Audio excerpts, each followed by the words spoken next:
Hello everyone, my name is Ryan Cam, and welcome to the first installment of the AFI project.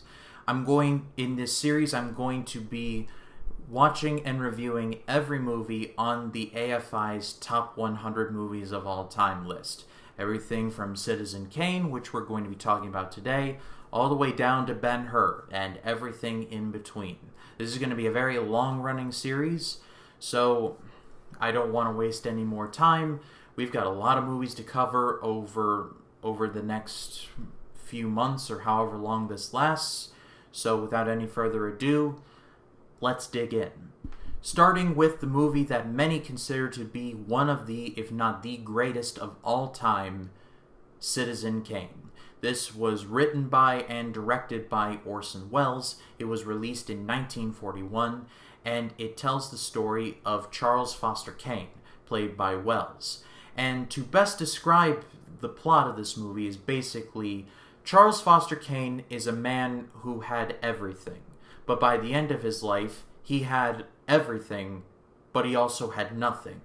It's a bit of a paradox, but I will explain.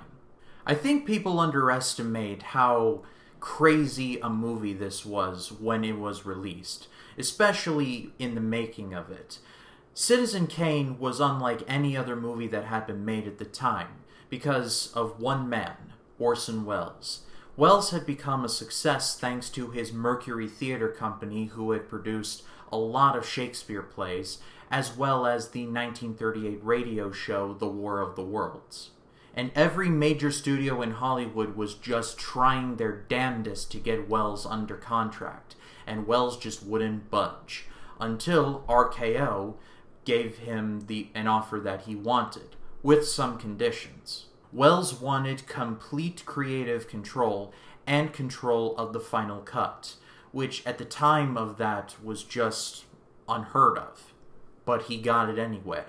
There's also stories of Welles having to boot off people that RKO had sent to see what the hell he was doing, but he wouldn't let anyone from RKO in. He was basically like, I'm making your movie, just get off of me. That's pretty much his thinking.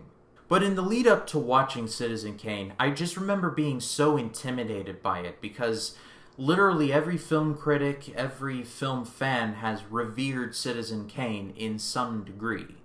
People call it the greatest movie of all time, like regardless of nation or year or genre. But I promised myself in the year 2020 I was finally going to watch Citizen Kane, and I absolutely did.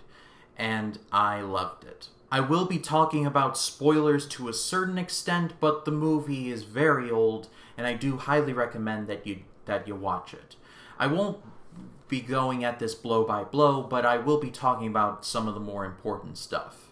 The very beginning of this movie has become iconic. It's Charles Foster Kane's death, where the snow globe falls down the staircase, and Charles Kane says one word, and that word is Rosebud. And that's the whole mystery of this movie. What is Rosebud? Is it a person, a place, a thing? What is it? And as this Rosebud mystery is unfolding, we learn about Charles Foster Kane himself, about how as a young boy, he was the lone heir of a gold mine that no one had thought to buy.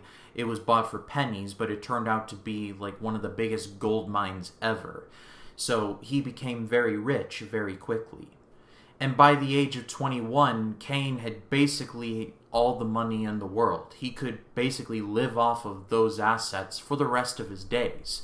But Kane was a lot more entrepreneurial than that. When doing research for this review, I found that Welles based a lot of Charles Foster Kane on a combination of himself and newspaper magnate William Randolph Hearst.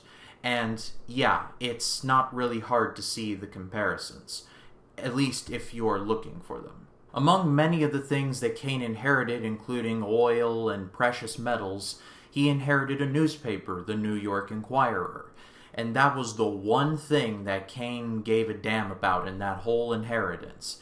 And the man who would oversee his inheritance is like, what are you doing, man? You're like liquidating all this and pouring it into this newspaper that's failing. And in the face of all of that, Kane responds with, I don't know how, I just try everything I can think of.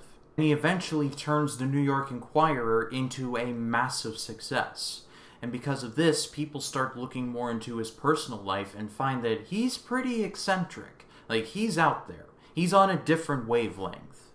But the movie at a certain point completes his rise with his aspirations of a political career, and then it's all downhill from there.